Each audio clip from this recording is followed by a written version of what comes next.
Friends, you've got a fixed gear that you want to trundle around off-road with. The goal is tubeless setup to avoid flats and tough enough to get through a day of good beating.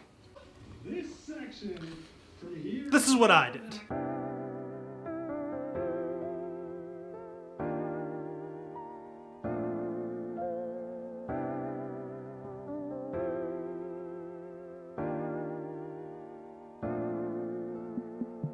So, no doubt, a good number of you are going to be well acquainted with this machine, but for those of you who are new here, this is my Poseidon Tracklocross bicycle. I have the carbon fork from a Schwinn adventure bike on here, some sick Nitto bull moose bars, and of course, as per the topic of this video, large tire clearance and tubeless.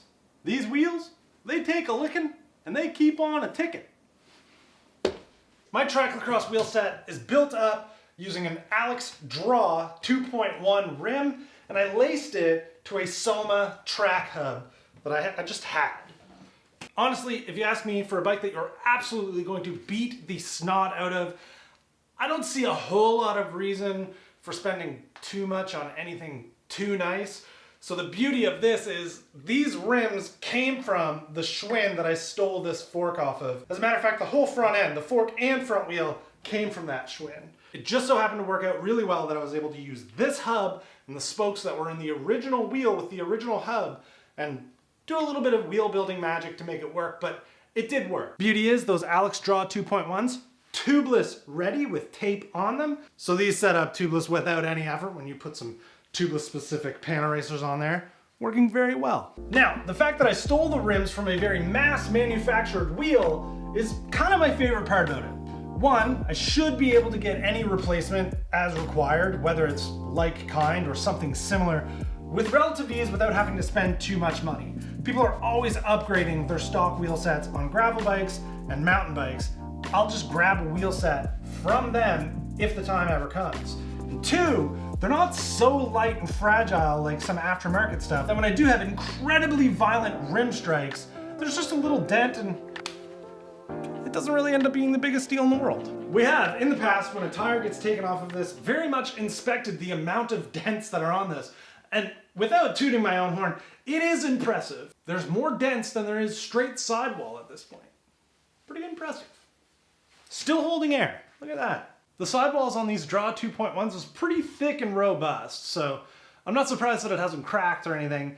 They're not light. They're not like, you can't market them to a racer, but for someone who's just gonna like trundle around and have really, really hectic rim strikes all the time, they're working a treat. And honestly, I think I'd give a similar review to any stock wheel set that you're gonna find on a cyclocross, gravel bike, or mountain bike. Mountain bike ones will definitely be wider, but you know, they're not like super thin light. They're like thick and robust. So let's say, because you're watching this video, you wanted to do the same. What would be my recommendations for going down a similar path? Okay, I've got some ideas.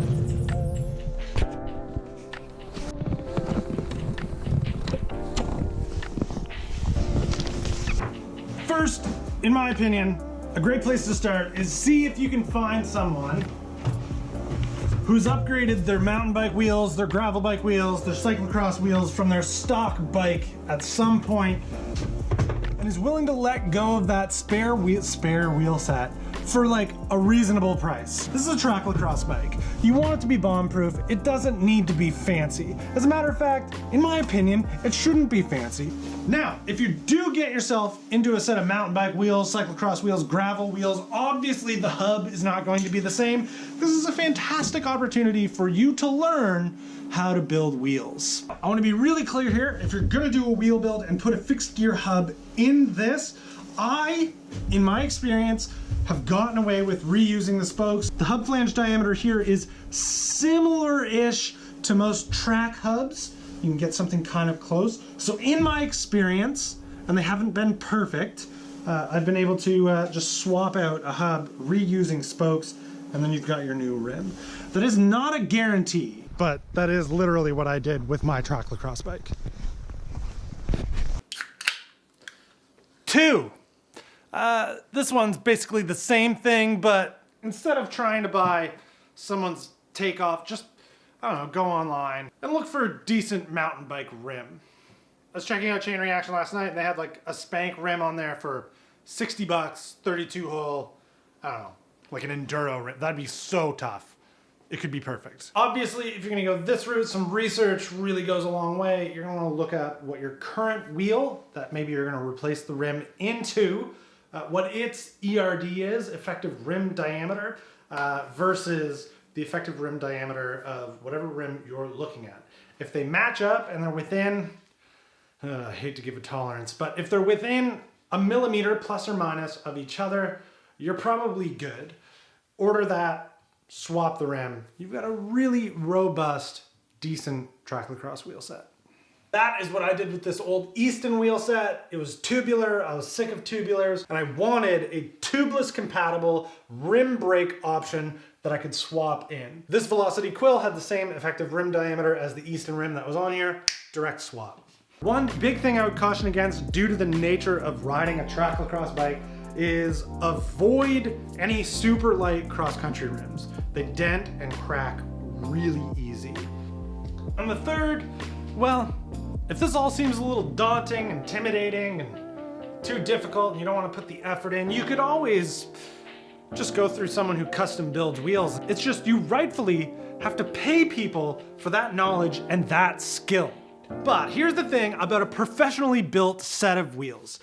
Most pro wheel builders, actually I would say every pro wheel builder, doesn't exactly have access to those mass manufactured, kind of not great rims that come on complete builds, complete wheels. Sales of that stuff is reserved for bicycle manufacturers almost exclusively.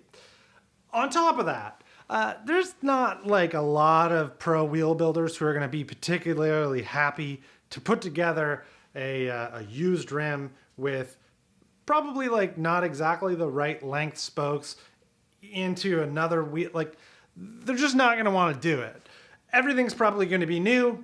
Everything's going to be very high quality. Therefore, everything's going to be much higher dollar than anything you can put together like I have here. Generally, the only way to get this type of build, this type of thing that you can beat the snot out of and not care about so much, is to learn to do it yourself. And arming yourself with the knowledge of how to put a wheel set together, even if you're not doing it at like Pro Tour level quality, is invaluable for messing about with stuff like this. It is totally worth the time, effort, and frustration to get to a point of being able to put together stuff like this.